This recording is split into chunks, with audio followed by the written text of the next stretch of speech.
이번 이야기는 장준우의 페이퍼 컴퍼니를 터는 회차를 빙자한 연극을 틈타 빈센조와 홍차영이 키스를 하는 회차였습니다. 지난번부터 확인 어쩌고 하더니 이번에는 아예 입술 도장을 박아버렸는데요. 직원들의 키스콜에 먼저 행동을 취한 건 홍차영이었죠. 여기서 어쩌고 저쩌고 하는 빈센조의 뒷목을 부드럽게 끌어당겼습니다. 생각해보면 언제나 먼저 다가가는 쪽이 홍차영이었던 것 같아요. 하지만 그럴 때마다 빼지 않았던 건 빈센조였죠. 지난번에 확인 포옹할 때도 솔직히 설렌 거 맞잖아요. 처음에는 놀란 눈을 하고 있던 빈센조가 눈을 감았습니다. 이때부터가 진짜 시작인 거죠. 차영이의 목덜미를 두 손으로 감싸며 진짜 어른의 키스를 하기 시작했더니 홍차영이 놀란 눈을 떴습니다. 또 이렇게 적극적일 줄 몰랐나 보죠. 그리고 이내 다시 눈을 감는 홍차영. 이런 상황을 이야기하는 사자성어가 있죠. 설왕설래. 저도 참 좋아하는 사자성어인데요. 딱 말로 표현하지는 않았지만 이번 사건으로 두 사람이 마음의 언어를 주고받은 것 같다는 의미입니다. 한편 앤더슨과 베닝도 금가프라자에서 행복한 시간을 보냈습니다. 레리킴의 김설진님은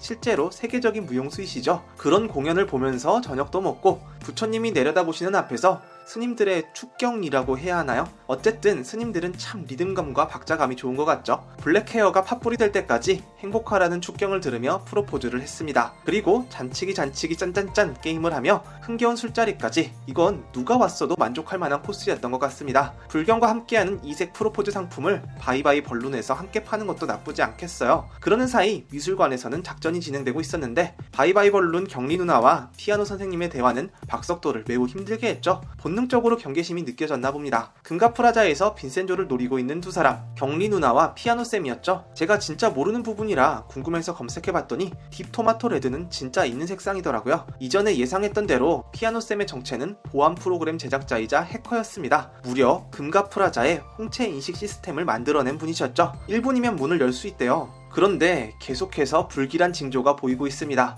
묘하게 불안한 부분이 계속 이어졌는데 그게 이번 14회에 그 일이 일어날 것을 예고하는 것만 같은 복선이 있었습니다. 계속되는 빈센조의 거짓말인데요. 빈센조는 금가프라자 사람들에게 금의 존재를 계속 부인하며 연기를 하고 있었죠. 피아노 선생님만이 그 연기를 눈치채고 합류했습니다. 더럽고 비열한 마피아라며 마음 상해했던 빈센조에게 상인들은 각서까지 써가지고 와서 미안하다고 사과를 했는데요. 실제로 거짓말을 하고 있는 것은 빈센조였잖아요. 그런데 각서까지 써서 올 만큼 금가프라자 사람들은 빈센조를 신경 쓰고 있었습니다. 그리고 빈센조가 하는 일을 적극적으로 돕고 있었죠. 금가프라자는 빈센조의 패밀리나 다름없다는 생각이 드는데요. 오늘 장한서의 요청으로 만남의 자리를 갖게 된 빈센조가 이런 말을 했습니다. 내가 남의 가족의 배신을 이용하면 내 가족이 날 배신할 수도 있거든. 아직 배신이 일어난 것은 아니지만 금이 있다는 사실, 그리고 빈센조가 그걸 이미 알고 있었고 그동안 거짓말을 했다는 사실이 드러나게 된다면 금가프라자 상인들의 배신감이 제법 클 것 같습니다. 피도 눈물도 없는 악당인 장준우보다 돈과 권력으로 사람을 해치는 것도 아무렇지 않게 하는 최명희보다 가족처럼 내 편을 들어주던 금가프라자 상인들의 배신이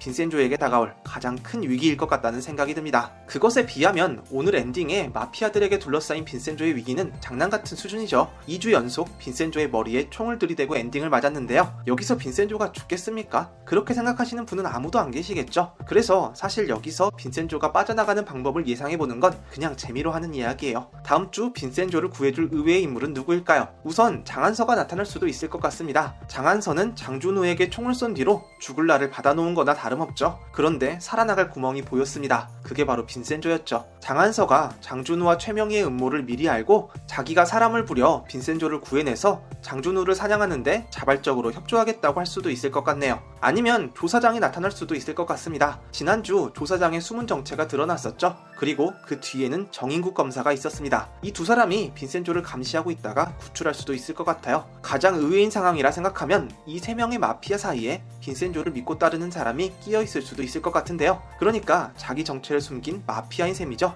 아무래도 마지막에 나타나 총을 겨눈 이탈리아인이지 않을까 싶은데 그 사람이 다른 두 사람을 순식간에 제압하고 빈센조를 구하는 그림도 가능할 것 같습니다. 이제 마지막 6회분을 남기고 있는데 결국 금가프라자 지하에 있는 금은 꺼낼 수 있을까요? 여러분들도 금 가지고 계시죠? 진짜 금은 여러분들의 마음속에 있는 겁니다. 쎄하죠? 1조 500억은 지하에, 그리고 금은 마음속에만 있을 것 같네요. 또 뵙죠.